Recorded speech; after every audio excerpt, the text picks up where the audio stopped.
اهدنا الصراط المستقيم.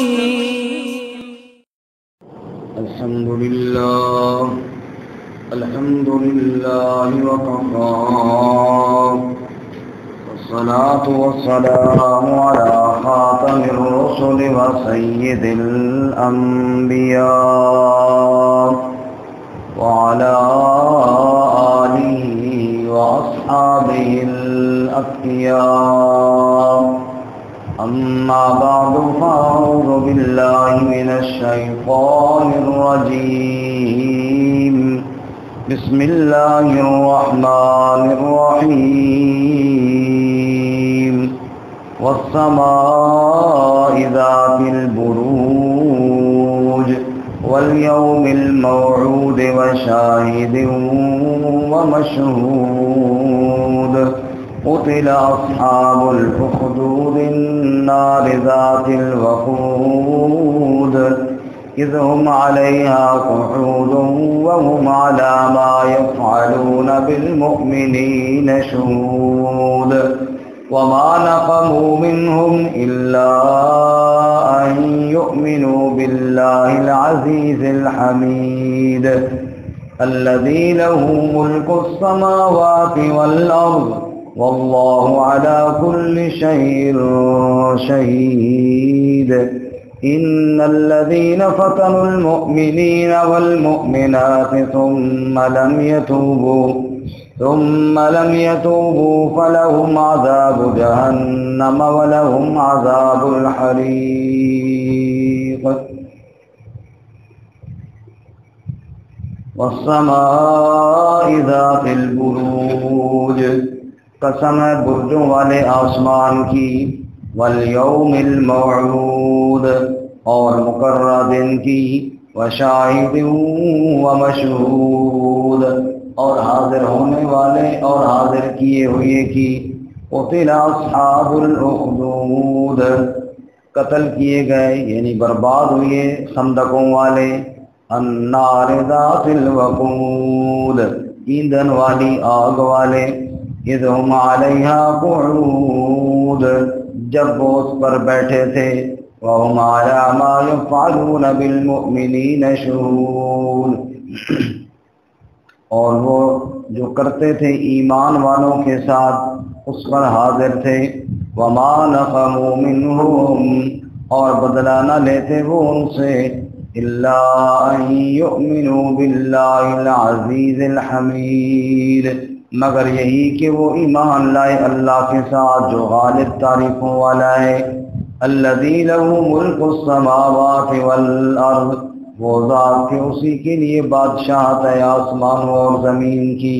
واللہ علی کل شیء شہید اور اللہ تعالی ہر شے پر حاضر ہے. ان الذین فتنوا المؤمنین والمؤمنات، بے شک وہ لوگ جنہوں نے آزمائش میں ڈالا ایمان والے مردوں اور ایمان والی عورتوں کو، ثم لم یتوبوا پھر انہوں نے توبہ نہ کی، فلہم عذاب جہنم بس ان کے لیے جہنم کا عذاب ہے، ولہم عذاب الحریق اور ان کے لیے جلنے کا عذاب ہے.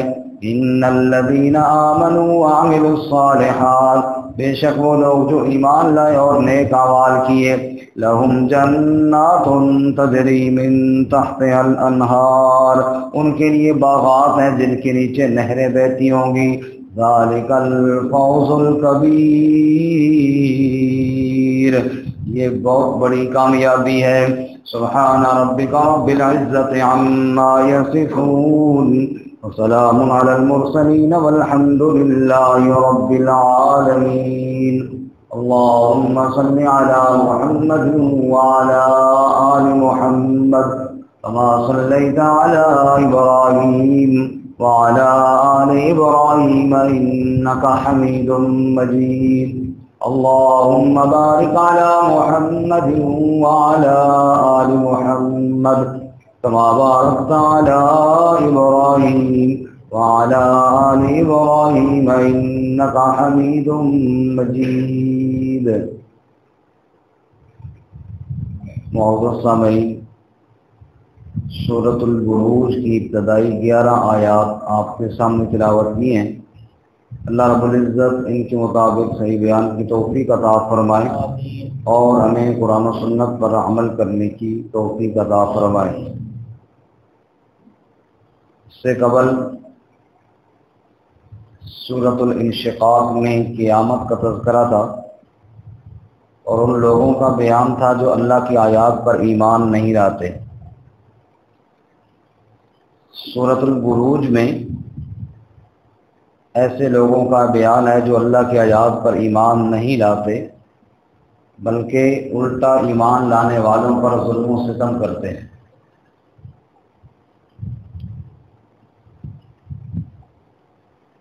سورۃ الانشقاق میں جن کو اعمال نامے دائیں ہاتھ میں ملیں گے ان کی خوشی اور جن کو بائیں ہاتھ میں ملیں گے ان کے غم کا بیان تھا۔ اس سورہ بروج کے اندر بھی اہل ایمان پر ظلم و ستم کرنے والوں کے لیے جہنم کے عذاب اور جلنے کے عذاب کا تذکرہ ہے اور اہل ایمان کے لیے جنت کی بشارت ہے۔ فرماتے ہیں وَالسَّمَاءِ ذَاتِ الْبُرُوجِ، برجوں والے آسمان کی قسم، ستاروں والے آسمان کی قسم، یا بعض کہتے ہیں سورج کے طلوع اور غروب ہونے کی جو جگہیں ہیں برجوں سے وہ مراد ہیں۔ جیسے سردیوں میں اور ہیں، گرمیوں میں اور ہیں، وہ آسمان برجوں والا اس کی قسم۔ والیوم الموعود، وہ دن جس کا وعدہ دیا گیا ہے اس کی قسم، یعنی قیامت کا دن۔ وشاہد و مشہود، حاضر ہونے والے اور حاضر کیے ہوئے کی قسم۔ اس میں مختلف اقوال ہیں کہ حاضر ہونے والا کیا ہے اور حاضر کیا ہوا کون ہے۔ ایک قول یہ ہے کہ شاہد سے مراد جمعے کا دن ہے جو ہر ہفتے میں ایک بار حاضر ہوتا ہے، اور مشہود سے مراد یوم عرفہ ہے، 9 ذو الحجہ کا دن کہ جب انسان عرفات کے میدان میں حاضر کیے جاتے ہیں۔ بعض کہتے ہیں کہ شاہد سے مراد قیامت کا دن اور مشہود سے مراد بندہ جو حاضر کیا جائے گا قیامت والے دن۔ بعض کہتے ہیں کہ یہ اصحاب الاخدود جن کا ذکر اگلی آیت میں آ رہا ہے، جنہوں نے اہل ایمان پر ظلم کیے اور آگ کی خندقیں کھود کر وہاں اہل ایمان کو ڈالا، تو شاہد سے مراد وہ لوگ جو وہاں بیٹھے تھے ظلم کر رہے تھے، اور مشہود سے مراد وہ مومن جس کو وہاں حاضر کیا جاتا۔ بہرکیف اللہ تعالیٰ یہ قسم کھا کر کہتے ہیں، گویا کہ یوں کہہ لیجئے کہ آسمان گواہ ہے، اس ظلم کو آسمان دیکھ رہا تھا۔ جیسے کہتے ہیں نا کہ نہ زمین پھٹی نہ آسمان پھٹا، جب زیادہ ظلم ہو لوگ یہ مثال دیتے ہیں، اسی طرح کا ایک جملہ ہے کہ آسمان گواہ ہے، قیامت بھی سر پر ہے، اور وہاں جو ظلم ہوا کہ لوگوں کو پکڑ پکڑ کر حاضر کیا گیا۔ قتل اصحاب الاخدود، لعنتی قرار دیے، ملعون ہوئے وہ ظالم خندقوں والے۔ النار ذات الوقود، ایندھن والی آگ والے۔ اذ ہم علیہا قعود، جب وہ اس آگ کے پاس بیٹھے ہوئے تھے۔ وہم علی ما یفعلون بالمؤمنین شہود، اور وہ جو ایمان والوں کے ساتھ کر رہے تھے اس کو دیکھنے کے لیے بیٹھے تھے، تماشا دیکھ رہے تھے۔ چونکہ ان آیات میں ایک واقعے کی طرف تو اشارہ صاف نظر آ رہا ہے کہ خندقوں والے تھے اور وہ بیٹھ کر ایمان والوں کے ساتھ جو ظلم ہو رہا تھا اس کو دیکھ رہے تھے، تفصیل نہیں ہے۔ تو تفصیل مفسرین نے لکھی، احادیث میں وارد ہوئی ہے کہ کسی زمانے میں ایک بادشاہ تھا جو جادوگروں کے ساتھ اس کا بڑا تعلق تھا اور جادو کے ذریعے اپنا نظام چلا رہا تھا۔ چنانچہ ایک بہت بڑا ماہر جادوگر اس نے اپنے پاس رکھا ہوا تھا جس سے وہ جادو کے بارے میں معلومات لیتا رہتا تھا۔ ایک بار اس جادوگر نے بادشاہ سے یہ کہا کہ میں اب چونکہ بہت بوڑھا ہو چکا ہوں تو مجھے لگتا ہے میں قریب مر بھی جاؤں گا، تو تم ایسا کرو کہ میرے پاس ایک ذہین اور سمجھدار لڑکا بھیجو جس کو میں یہ جادو سکھا دوں تاکہ میرے بعد بھی یہ کام آگے چلتا رہے۔ چنانچہ بادشاہ نے ایک ذہین، فطین، سمجھدار، عقل مند لڑکا تلاش کیا اور اس کو بادشاہ نے اس بندے جادوگر کے پاس جادو سیکھنے کے لیے بھیج دیا، اور اس کی ڈیوٹی یہ لگائی کہ تو نے روزانہ وہاں جا کر جادو سیکھنا ہے اور تیرا سارا خرچہ میری طرف ہوگا، اور شاید تجھے بعد میں حکومت کا جانشین بھی بنا دیا جائے۔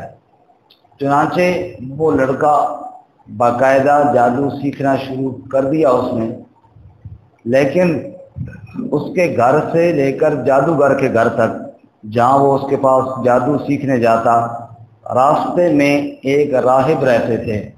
راہب اس وقت کے حساب سے جو اللہ کے دین پر عمل کرنے والے اور شریعت کو جاننے والے تھے، جو اس وقت کی شریعت تھی۔ وہ لوگوں کو دین کی باتیں بتاتے، لوگوں کو واعظ کرتے، بیان کرتے، جیسے ابھی ہمارا بیان کر رہا ہے، اس قسم کا کوئی واعظ بیان ہوتا۔ اتفاق سے جب وہ لڑکا وہاں سے گزرتا تو ان کا وہ درس، وہ بیان، وہ وہاں چل رہا ہوتا۔ تو بعض دفعہ جیسے بندہ دیکھتا ہے یار ادھر دیکھیں یہ کیا بات ہو رہی ہے، تو وہ وہاں پہ تھوڑی دیر کے لیے سننے کے لیے چلا جاتا۔ یہاں پہ ایک بات اور بھی سنا دوں کہ ہمارے دادا جی رحمۃ اللہ علیہ، میرے دادا جی اللہ ان کی مغفرت فرمائے، آمین۔ ہمارے گاؤں میں منڈی لگتی ہے، ہمارے گاؤں کے قریب اب بھی لگتی ہے، اس وقت وہاں میلہ لگتا تھا، دربار تھا، دربار میں میلہ لگتا تھا، لوگ وہاں جاتے، یہ بھی جا رہے تھے وہاں باقی لوگوں کی طرح، جہالت کا دور تھا۔ تو شیخ القرآن حضرت مولانا غلام اللہ خان رحمۃ اللہ علیہ، وہاں میلہ لگا ہوا ہے ترامڑی چوک کی جگہ پہ، تو یہاں یہ تھوڑا سا اپنا وہ اسپیکر لے کر نا 2-3 بندے بٹھا کے بیان کر رہے ہوتے تھے میلے کے راستے میں۔ اب آتے جاتے کوئی نہ کوئی بندہ تو سن ہی لیتا، وہ جو کوئی نہ کوئی بندے سنتے تھے ان میں میرے دادا جی رحمۃ اللہ علیہ آتے جاتے نا، بھئی یار یہ مولوی صاحب کو سنیں یہ کیا کہہ رہا ہے۔ تو پھر جب بندہ اخلاص سے بات کرتا ہے پھر اس اثر بھی کرتی ہے، ظاہر ہے وہ لوگ گئے اسی لیے تھے اخلاص کے ساتھ، یار کوئی بندہ تو بات سمجھ لے۔ ان لوگوں میں سے جن میں سے چند ایک لوگوں نے بات سمجھی، ان میں میرے دادا جی رحمۃ اللہ علیہ بھی تھے، اور انہوں نے وہاں بات سنی اور حضرت کے پاس بیٹھے، تو حضرت نے ان سے یہ کہا کہ ایسے کرو کہ آپ کے کوئی بیٹے شیٹے ہیں، کوئی اولاد ہے؟ کا ایک ہی بیٹا، میرے والد صاحب ایک ہی بھائی تھے، ان کا اس کو نا دین پڑھنے کے لیے وقف کر دو، تو یہ تمہارے لیے بڑا فائدہ ہوگا۔ اور یہ میرے والد صاحب کے پڑھنے کا وعدہ بھی انہوں نے وہاں ہی لیا اس میلے کے جگہ پر۔ تو بس پھر اس طرح والد صاحب پڑھ گئے، پھر آگے ہم پڑھ گئے، الحمدللہ۔ تو ہمارے خاندان میں کافی لوگ ہیں جو دین پڑھے ہوئی ہیں، اور ایک بدل گیا، لیکن پیچھے محنت اس شخص کی ہے جو یہاں سے پنڈی سے وہاں گئے میلے کے بعد، اور وہاں جا کر انہوں نے بیان کیا، اور اس بیان کے اثر کی وجہ سے اللہ تعالیٰ نے پھیر دیا اور پورا خاندان گویا کہ دیندار ہو گیا۔ اللہ تعالیٰ ان کی قبر پر رحمت نازل فرمائے۔ تو یہ ایسے ہوتا ہے جب اخلاص کے ساتھ کوئی بات کرتا ہے تو اللہ تعالیٰ بعض دفعہ خاندانوں کے خاندان تبدیل فرما دیتے ہیں۔ تو اصل میں وہ اٹک کے تھے نا، مطلب اٹک کے تھے، اور چونکہ ان کا علاقہ وہی تھا نا، اور کے خلاف انہوں نے بیان کیا تھا کہ یہ کافر ہے۔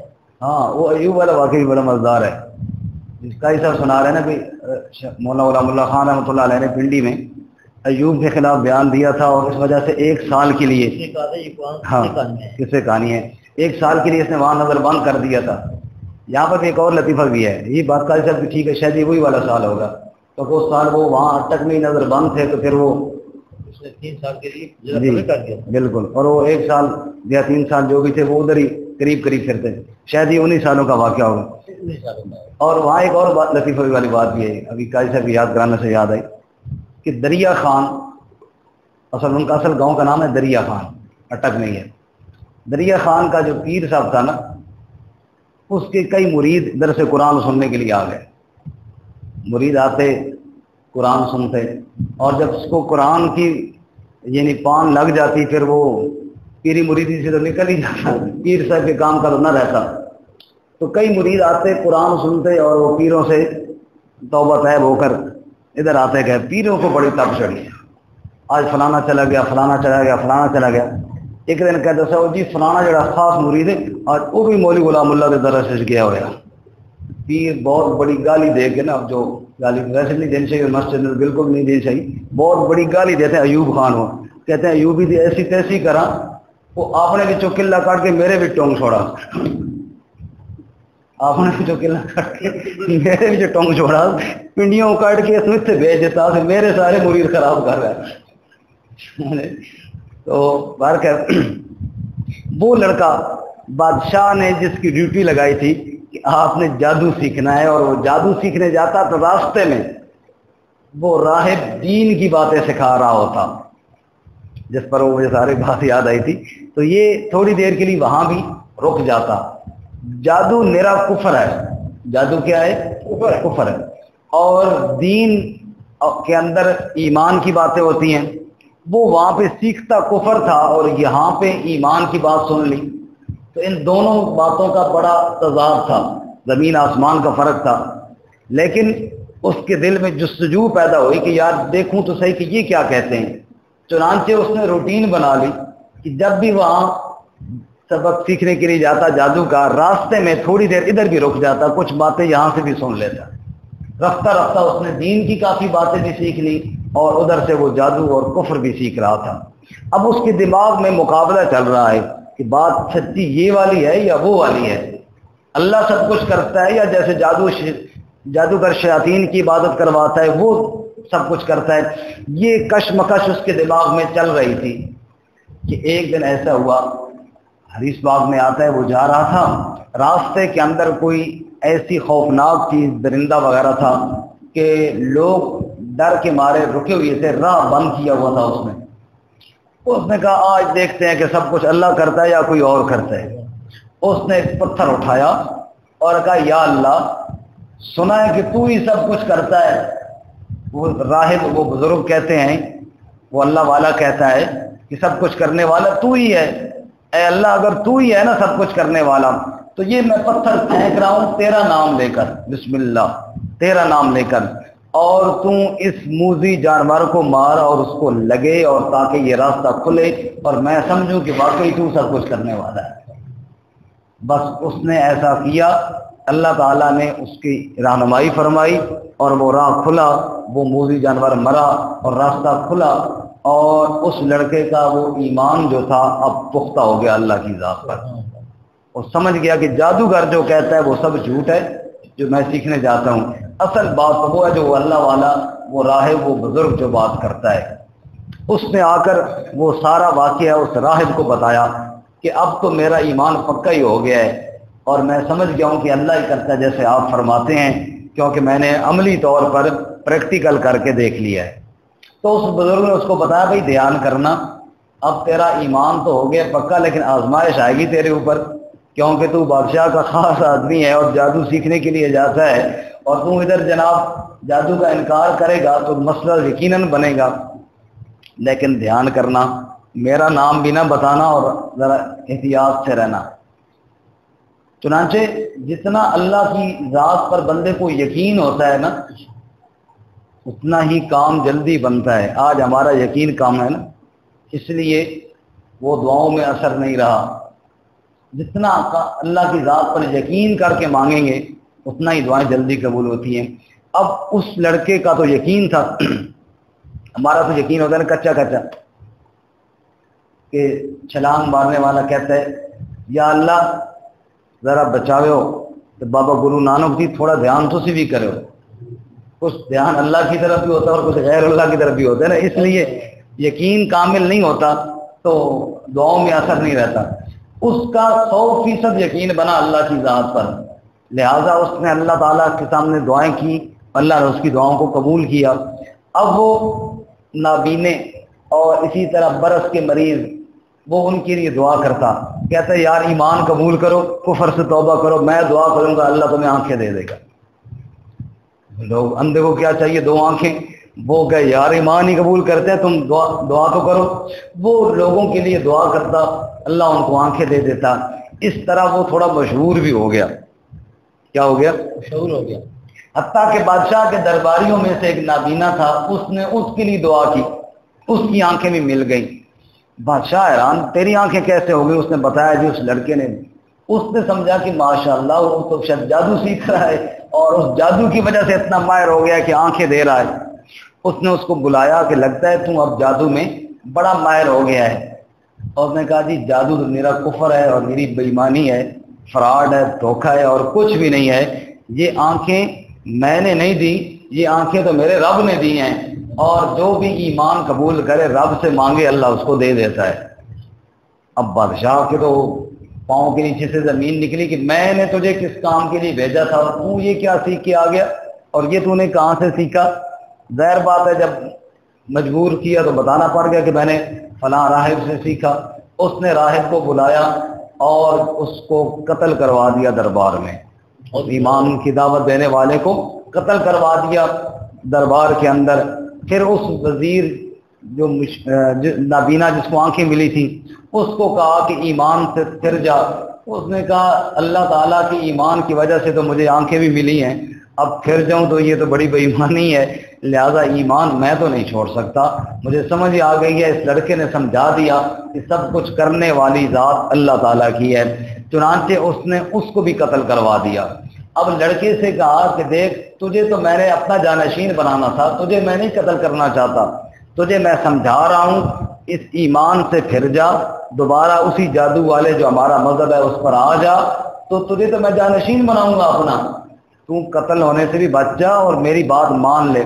خیر لڑکا نہ مانا، اس نے اپنے چند فوجیوں سے کہا اس کو لے جاؤ پہاڑ پر اور وہاں جا کر ڈراؤ دھمکاؤ کہ ہم تجھے نیچے پھینک دیں گے، تو خوف زدہ کرو تاکہ پھر جائے۔ اور ایمان ایک ایسی چیز ہے، یہ خوف و ہراس سے نکالا نہیں جاتا، یہ الٹا پکا ہوتا ہے۔ خوف و ہراس جتنا دباؤ گے نا اتنا ابھرے گا، اتنا مضبوط ہوتا ہے۔ یہ لے گئے اس کو، وہاں حدیث پاک میں آتا ہے، مسلم شریف کی حدیث ہے، ابن کثیر نے بھی واقعہ نقل کیا ہے، وہاں لے گئے اس کو پہاڑ کے اوپر اور اس کو ڈرایا، اور نے کہا چھوڑو، کس سے مجھے ڈرا رہے ہو؟ تم تو کچھ کر نہیں سکتے ہو، کرنے والی ذات تو اللہ تعالیٰ کی ہے، تم سے میں کیوں ڈروں؟ تو ایمان والوں کا جہان ہی الگ ہوتا ہے۔ یہ تو ظاہری حالات چاہے جیسے بھی ہوں، یہ تو خوف نہیں کھاتے نا۔ شیخ سعدی شیرازی رحمۃ اللہ علیہ نے فرمایا موحد کے در پائے ریزی زرش، وگر شمشیر ہندی نہیں برسرش، امید و حراسش نباشت ذکر بری نسل بنیاد توحید بس۔ فرمایا جو رب کی توحید پر یقین رکھنے والا ہے اس کے پاؤں کے نیچے سونے کا ڈھیر لگا دو، یا اس کے سر کے اوپر تلوار رکھ کر اس کو ڈلانے کی کوشش کرو۔ امید و حراسش نباشت کف، اس دل میں سونے کی لالچ بھی نہیں جائے گی، تلوار کا خوف بھی نہیں جائے گا۔ بری نست بنیاد توحید بس، اس لیے کہ اس کی دل کی بنیاد عقیدہ توحید پر رکھی گئی ہے۔ یہ لالچی بھی نہیں ہوتا موحد، اور موحد کسی سے ڈرنے والا بھی نہیں ہوتا۔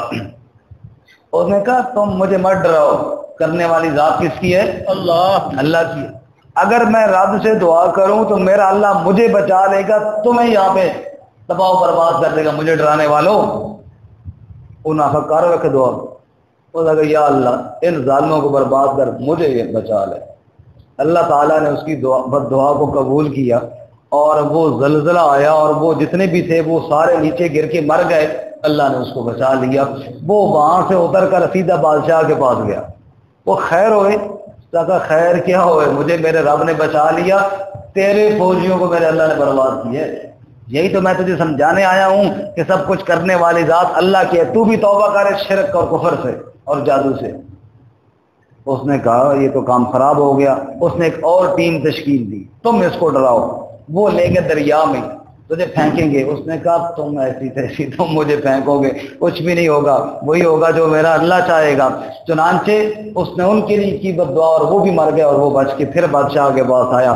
اب بادشاہ بھی ڈر گیا, جس طرح کہتے ہیں نا اندروں اندروں یرس گیا کہ یار کم خراب ہے کہ یہ لڑکا 2 بار میرے ساتھی وہ گئے مر گئے اور یہ بچ کر آ گیا. اب اس سے کسی طریقے سے جان چھوٹے. اندر سے بے ایمان بھی پکا تھا, ایمان قبول کرنے کے لیے تیار بھی نہیں تھا, ایمان کی دعوت کو روکنا بھی چاہتا تھا. لڑکے سے بھی اب جان چھڑانے کے درپے ہو گیا, بھائی اس سے جان چھوٹے, اس کو بھی پرے ماریں, یہ تو مشکل کام ہو گیا میرے لیے.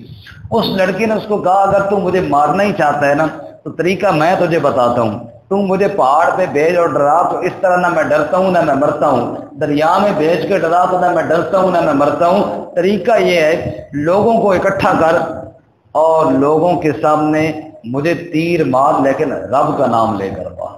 اللہ, کس کا نام لے کر؟ رب کا نام لے کر, اللہ کا نام لے کر مجھے مار, میں قربان ہو جاؤں گا اللہ کے نام پر اور تیرا مقصد بھی حل ہو جائے گا کہ میں مر جاؤں گا.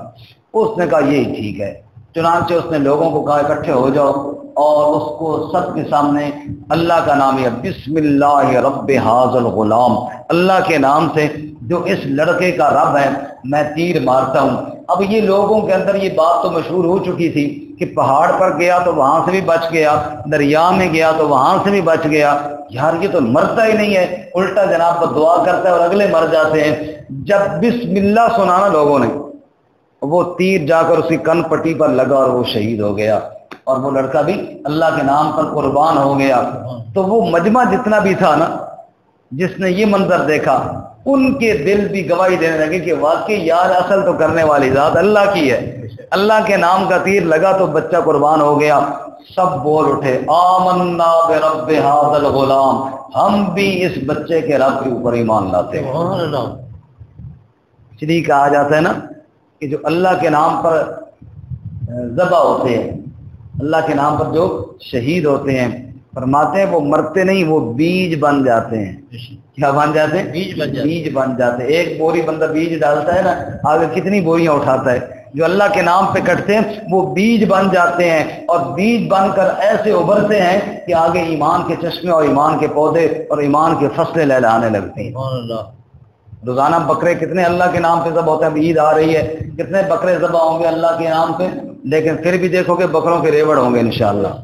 اور کتے جو ہیں جب پیدا ہوتے ہیں, کتی جب بچے دیتی ہے تو 6-6 7 پورا کھڈا بھرا ہوتا ہے, اور بکری جب بچہ دیتی ہے 1-2 بچے دیتی ہے, کہیں کہیں 3 بھی دیتی ہے, لیکن اکثر 1 یا 2 ہی دیتی ہے. لیکن وہ اللہ کے نام پہ ذبح نہیں ہوتے, لہذا ان کے ریوڑ آپ کو نظر نہیں آئیں گے. اور بکروں کے سینکڑوں بعض دفعہ ہزاروں کے حساب سے بھی ریوڑ نظر آئیں گے. جو رب کے نام پر کٹتے ہیں اللہ ان کی نسل میں برکتیں عطا فرماتا ہے. رب کے نام پہ کٹنے والے کبھی ختم نہیں ہوا کرتے. جب اس نے اللہ کے نام پر جان دی تو وہ مجمع سارا کیا ہو گیا, ایماندار ہو گیا, ایمان قبول کر لیا. بادشاہ تو سر پکڑ کے بیٹھ گیا, بھائی ایک ایمان والا مجھ سے برداشت نہیں ہوتا تھا, یہاں تو سارا مجمع ایمان والا ہو گیا, یہاں تو سارا مجمع ایمان والا ہو گیا. اب اس نے بڑا پریشان, اب جناب ان کو ایمان سے روکیں تو کیسے روکیں. روکنے کے لیے اس نے وہ کام کیا جس کی طرف یہاں پر اشارہ کیا گیا. اس نے کہا گڑھے کھودو, خندقیں کھودو, ان کو آگ سے بھرو اور ایمان والوں کو پکڑ پکڑ کے آگ کے اندر پھینکتے جاؤ, اور اس طرح یہ باز نہیں آئیں گے اور ہم اوپر بیٹھ کے تماشا دیکھیں گے کس طرح یہ آگ میں جلتے ہیں. قتل اصحاب الاخدود, وہ خندقوں والے برباد ہوں. النار ذات الوقود, جو ایندھن والی آگ, ایندھن جلایا, لکڑیاں جلائیں, آگ تیار کی خندقوں کے اندر. اذ ہم علیہا قعود, اور وہ اس آگ کے کنارے آ کر بیٹھ گئے. کیوں؟ وہم علی ما یفعلون بالمؤمنین شہود, اور وہ ایمان والوں کے ساتھ جو ظلم کر رہے تھے اس کے اوپر حاضر تھے, اس کا تماشا دیکھنے کے لیے وہاں پر بیٹھے تھے. کیا قصور تھا ان کا, کیوں یہ سزا دی جا رہی تھی, کیوں ان کو زندہ جلایا جا رہا تھا. فرماتے وما نقموا منہم, اور کسی وجہ سے انتقام نہیں لیتے تھے, الا ان یؤمنوا باللہ العزیز الحمید, قصور ان کا یہ تھا کہ وہ اللہ پر ایمان لے آئے. قصور کیا تھا کہ اللہ کا ایمان لے آئے تھے جو غالب حکمت والا ہے۔ اکبر الہ آبادی کہتے ہیں رقیبوں نے رپٹ لکھوائی جا کر تھانے میں، اکبر خدا کا نام لیتا ہے اس زمانے میں، یہی جرم ہو گیا کہ اللہ تعالیٰ کا نام لینا ان کے لیے جرم بنا، اور انہوں نے اس جرم کی وجہ سے ان کو جلانا شروع کیا۔ بعض مفسرین نے لکھا ہے کہ اس نے، اب غیر بات ہے نا، کوئی ظالم بادشاہ بھی ہو نا، وہ یہ نہیں چاہتا کہ میری ساری رعیت ہی مر جائے، یہ سزا شاہ دے کے وہ ڈرانا چاہتا ہے کہ تاکہ چلو 1-2-4 بندے مریں گے، باقی ایمان سے پھر جائیں گے اور میرا نظام چلتا رہے گا جیسے میں چلا رہا ہوں۔ اب اس کے ذہن میں یہ تھا کہ خندقوں میں جب پکڑ کے لائیں گے نا خود پاس، اسی لیے بیٹھا کہ منع کریں گے بھائی ایمان سے پھر جو تمہیں چھوڑ دیتے ہیں، تو باقی لوگ ڈر جائیں گے اور یہ جو دعوت ایمان والی چل پڑی ہے تحریک، یہ دب جائے گی۔ اصل میں اس تحریک کو دبانا چاہتے تھے، لیکن کوئی پھر نہیں رہا تھا۔ جو بھی ایمان والا آتا پکڑ کے کلمہ توحید پڑھتا ہوا آگ میں چھلانگ لگاتا، اللہ کے نام پہ قربان ہو جاتا۔ اب وہ پریشان کہ اس طرح تو یہ سارے ختم ہو جائیں گے، یار کوئی ایسا بندہ روکو، لے کر آؤ، کوئی ایک بندہ تو ایمان سے پھرے تاکہ ہم آگے یہ سلسلہ ختم کریں، ہم آگے یہ سلسلہ ختم کریں۔ کوئی ایک بندہ تو ہو جو ایمان سے پھرے، کم از کم ہماری بات بھی پوری ہو، اتنا کچھ ہم نے چکر چلایا ہے، کوئی ایک بندہ تو پھرے نا ایمان سے۔ لیکن ایمان والے کہاں پھریں؟ ہاں، ایمان والے تو آگ کے انگاروں پر لیٹ کر بھی احد کی سزائیں دیا کرتے ہیں، وہ کہاں سے پھریں؟ چنانچہ ان کا ایسے کرو، ایک وزیر نے مشورہ، یہ وزیر بھی بعض افن بڑے خراب زیادہ یہی کرتے ہیں، وزیر مشیر جو چمچے کڑچے ہوتے ہیں نا، یہ زیادہ کام خراب کرتے ہیں۔ ایک للو قسم کے وزیر نے مشورہ دیا، ایک عورت کو بلاؤ ایمان والی کو جس کے پاس دودھ پیتا بچہ ہو، اس سے کہو ایمان چھوڑ ورنہ تیرے بچے کو ہم آگ میں پھینکیں گے۔ تو ماں کے دل میں جو اولاد کی محبت ہوتی ہے نا، یہ بے مثال ہے۔ اپنی جان پہ وہ ظلم شاید سہ جائے، برداشت کر لے، لیکن اولاد کی جان کو یوں برداشت نہیں کرے گی، وہ شاید ایمان سے پھر جائے۔ ابھی کل پرسوں سوشل میڈیا پہ دیکھ رہے تھے کہ پنڈی کے اندر ایک نوجوان نے ماں کو تھپڑوں کے ساتھ مارا، لیکن ماں تو ماں ہوتی ہے نا، ماں کے دل میں جو اولاد کے لیے محبت ہوتی ہے اس کی تو مثال کوئی نہیں ہے۔ اب وہ ایک عورت ایمان والی، اس کا دودھ پیتا بچہ، وہ اس کو ڈھونڈ کے لے آئے، تو ایمان والی ہے؟ اس نے کہا ہاں میں ایمان والی ہوں، ایمان چھوڑ ورنہ تیرے بچے کو آگ میں پھینکتے ہیں۔ اس نے کہا یہ بات ہے تو باقی بہت بڑی میرے لیے مشکل ہے، لیکن اگر رب کے نام پر بچہ قربان کرنا پڑے تو حاضر ہے میرا بچہ۔ سبحان اللہ، رب کے نام پر بچہ بھی حاضر ہے۔ اللہ کے ساتھ جو تعلق ہے وہ تو بے مثال تعلق ہے نا۔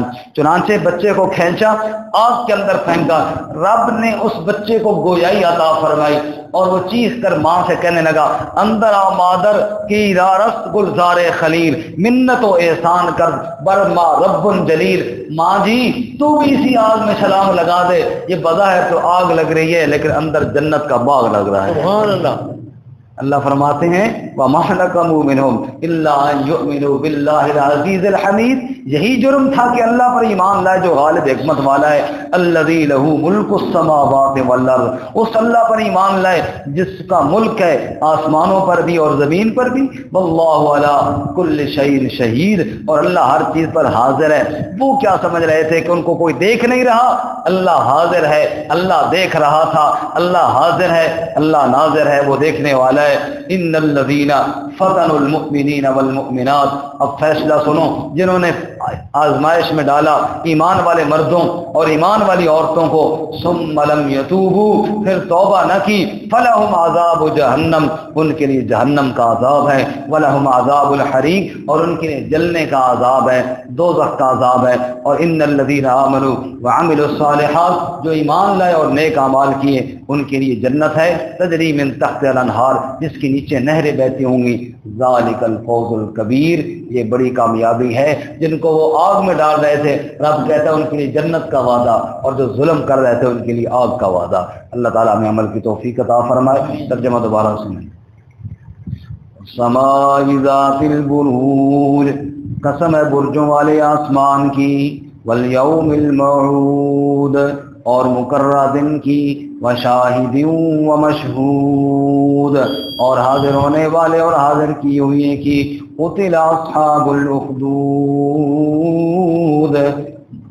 برباد ہوئے خندقوں والے، النار ذات الوقود، ایندھن والی آگ والے، اذ ہم علیہا قعود، جب وہ اس پر بیٹھے تھے، وہم علی ما یفعلون بالمؤمنین شہود، اور وہ جو ایمان والوں کے ساتھ کر رہے تھے اس کے اوپر حاضر تھے، دیکھ رہے تھے، وما نقموا منہم، اور کسی جرم کا انتقام ان سے نہ لیتے، الا ان یؤمنوا باللہ العزیز الحمید، مگر یہی جرم تھا کہ وہ ایمان لائے اللہ کے ساتھ جو غالب تعریفوں والا ہے، الذی لہ ملک السماوات والارض، وہ ذات اس کے لیے بادشاہت ہے آسمانوں اور زمین کی، واللہ علی کل شیء شہید، اور اللہ تعالی ہر چیز پر حاضر ہے، ان الذین فتنوا المؤمنین والمؤمنات، بے شک وہ لوگ جنہوں نے آزمائش میں ڈالا ایمان والے مردوں اور ایمان والی عورتوں کو، ثم لم یتوبوا،